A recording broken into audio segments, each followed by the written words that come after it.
You know that sinking feeling when you walk past a tired apartment building and everyone else sees a dump, but something whispers, this could print money? The gap between what most people see and what's actually there, that's where fortunes hide in plain sight. Here's the thing. While everyone's chasing the shiny new construction with granite counters and stainless appliances, the smart money is doing something completely different. They're hunting for that one metric most investors ignore, the number that separates amateurs from people who retire early. It starts with the rent roll, but not the way you think. You're not looking for high rents, you're looking for rents that are criminally, absurdly, inexplicably low compared to every comparable property within a mile radius. Let's say market rate for a 2-bedroom in the area is $1,400, but this building's getting $950. That $500 gap, multiplied by 20 units, multiplied by 12 months, we're talking $120,000 of annual upside, just sitting there waiting. But here's where it gets weird. Most sellers don't even realize they're leaving this money on the table.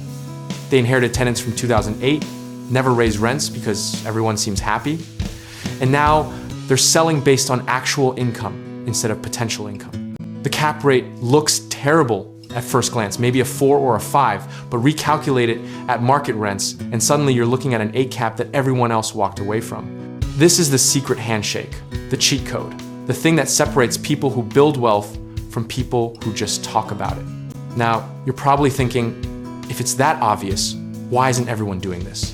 Because most investors are lazy, they're scared, or they're using outdated spreadsheets their uncle gave them in 2012. They see below market rents and think problem, when they should be thinking opportunity. They worry about tenant turnover, about capital improvements, about whether they can actually execute the value add plan. And sure, there's risk. You might have to renovate units. You might face pushback. You might discover the building needs a new roof. But here's what the pros know. Controlled risk with massive upside beats, safe mediocrity every single time. Look at the data from the last 15 years. Value-add multifamily has outperformed stabilized assets by double-digit percentages annually in most markets. The investors who got rich weren't the ones buying turnkey properties. They were the ones who saw potential in chaos. I remember walking away from a deal in 2019 because the rents seemed too low to be real, and I convinced myself it was a trap. Someone else bought it, raised rents by $350 per unit over 18 months, and refinanced at a 70% higher valuation. That mistake taught me something crucial. Your ego will cost you more money than your errors ever will. Sometimes the obvious play is the right play, and overthinking is just fear wearing a clever disguise. The cycle repeats itself because human psychology doesn't change. People see problems where they should see solutions. They anchor to current income instead of potential income. The market rewards those who can run the numbers faster and see through the surface level mess. Here's your 60-second framework. Pull the rent roll, compare to market comps within 0.5 miles, calculate the dollar gap per unit, multiply by unit count and 12 months. If that number makes your heart race, you found it. But let's kill the biggest myth right now. You don't need millions in cash or perfect credit to execute this strategy. You need the ability to identify value, partners or lenders who understand the play, and the discipline to execute systematically without getting emotional. The lesson from every cycle is the same fortunes are made by those who act when others hesitate, who see value where others see risk. Size your positions appropriately, stress test your assumptions, and never fall in love with a deal. I'm comfortable walking away from 99 properties to find the one that actually works, because that's what discipline looks like in practice.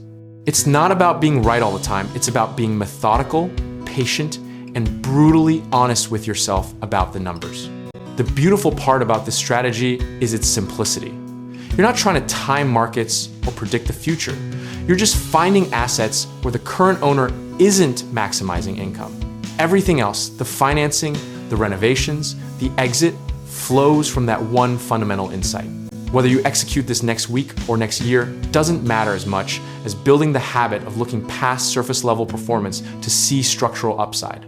The market will always create these opportunities because sellers will always have different motivations, different timelines, different levels of sophistication. If you're serious about finding these hidden gems, check out www.growthsense.com, where investors can find investment properties and sellers can list them. It's a directory that connects you directly to opportunities others might be overlooking.